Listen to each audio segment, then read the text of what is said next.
This is not just a port. This is a pressure point in the Indo Pacific, and all of a sudden, it is at the center of a geopolitical storm because China is warning of retaliation. Australia is talking about national interest, and the world is watching a quiet harbor turn into a strategic battlefield. You're watching TimesXP. It's me, Dhritiyatri. Let me explain. But first, look at the map here. At the very top of Australia sits a city called Darwin. Small population, calm coastline, but enormous military value. Why? Because Darwin faces Southeast Asia. It sits near critical shipping lanes and it functions at a gateway between Pacific and the Indian Ocean. For decades, defense planners have viewed it as a prime strategic real estate. Now imagine who controls the port there? No, not Australia. At least not fully. Now go back to 2015. Australia leased the port of Darwin to a Chinese company called Land Bridge Group. The lease length shocked many observers, by the way. 99 years, almost a century. Now at that time, the deal was defended as economic pragmatism. More investment, better infrastructure, jobs, growth. But critics ask a very haunting question. Should a strategic port be handed to a foreign company linked to a geopolitical rival? Now that debate never really disappeared, and today it has exploded again. And you know what changed now? Money. Money and power. The port has reportedly become profitable. Trade activities have increased.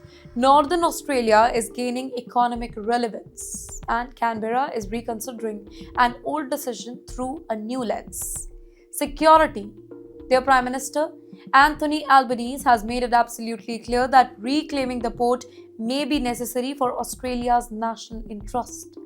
Notice the phrase. When governments use the words national interest, they are signaling something bigger than business here. They are talking about sovereignty, about control, about strategic autonomy. In fact, Beijing is also not sitting quietly. China's ambassador to Australia, Zhao Quan, delivered a warning that sounded diplomatic on the surface, but it carried unmistakable weight. He accused Australia of changing the rules after the project started generating returns. The message: if you reverse deals once they succeed, who will trust you again? But the sharper line was this: forced action could damage Chinese investment, trade, and cooperation.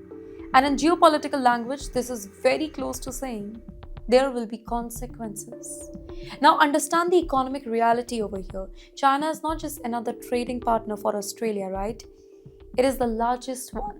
Nearly 1 out of every 4 American export dollar is tied to Chinese market. Think iron ore, coal, agriculture, education. Entire sectors depend on that relationship. So any confrontation, it is not symbolic. It can hit balance sheets, employment, growth, forecasts. But here's where the story gets more strategic than economic. Darwin is not just a commercial harbor. It is increasingly linked to defense architecture. The US rotates submarines through North Australia. Joint military exercises take place nearby. Regional security cooperation is expanding. Now pause and consider the optics. A Chinese-linked company holding a long lease near infrastructure used by Western militaries. Well, even if operations remain separated, strategists worry about proximity here. And in modern geopolitics, distance equals security. Closeness creates discomfort. So you know what Albanese is really signaling here?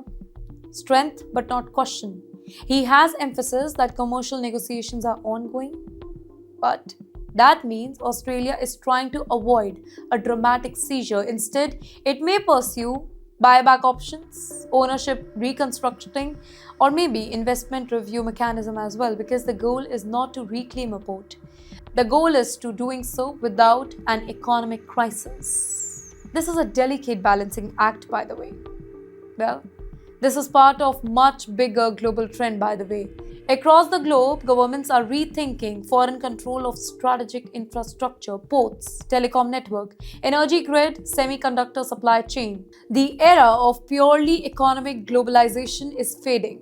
And welcome to the age of security-first economies, where every deal is now examined through one question: could this become leverage tomorrow or not?